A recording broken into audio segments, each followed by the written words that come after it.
किष्किंधा एक ऐसा नाम जो सिर्फ रामायण का हिस्सा नहीं बल्कि भारत के सबसे बड़े लॉस्ट मिस्ट्रीज में से एक माना जाता है। सवाल ये है, क्या किष्किंधा सच में एग्जिस्ट करती थी?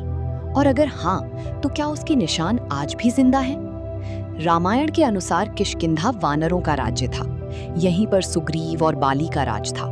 यही जगह थी जहां श्री राम और लक्ष्मण माता सीता की तलाश में पहुंचे थे और यहीं से शुरू हुई थी वो सेना जिसने लंका तक सेतु बनाया।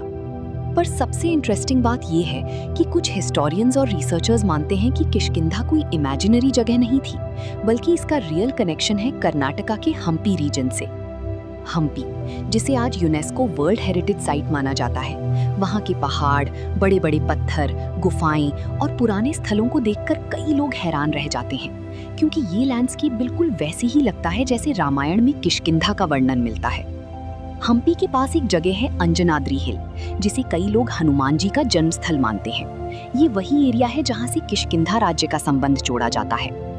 सोचो, अगर हनुमान जी का जन्मस्थल यही है, तो वानर सेना का राज्य भी आसपास ही रहा होगा। वहाँ एक और जगह है ऋष्यमूका पर्वत।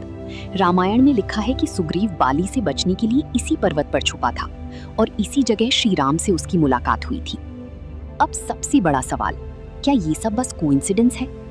क्योंकि हम्पी और उसके आसपास कई जगहों के नाम, कहानियां और लोकल ट्रेडिशंस डायरेक्टली रामायण से जुड़े हुए हैं।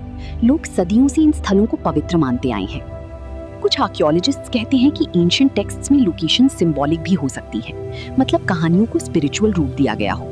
लेकिन कुछ रिसर्चर्स मानते हैं कि रामायण में डिस्क्राइब की गई ज्योग्राफी सरप्राइजिंगली एक्यूरेट है। हम्पी का टेरेन देखो, पहाड़ी इलाका, बड़ी बड़ी चट्टान, जंगल के पुराने निशान, एक ऐसी जगह जहां एक पावरफुल फॉरेस्ट किंगडम हो सकता था। और वानर शब्द पर भी डिबेट है।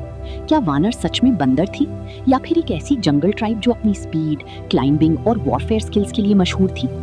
अगर वानर एक एडवांस ट्राइबल सिविलाइजेशन थी, तो किष्किंधा एक रियल किंगडम हो सकता है।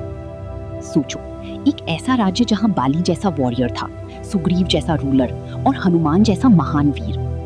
आज भी हम्पी के पत्थरों के बीच चलोगी तो लगता है जैसे वक्त रुक गया हो, जैसे कहीं से हनुमान सेना निकल कर आ जाएगी। तो क्या किष्किंधा सच में हम्पी थी या ये सब सिर्फ कहानियों का जाल है? सच क्या है, इसका फाइनल जवाब शायद कभी ना मिले। लेकिन एक बात पक्की है, कुछ कहानियां सिर्फ लिखी नहीं जाती, उनके निशान धरती पर छोड़ दिए जाते हैं।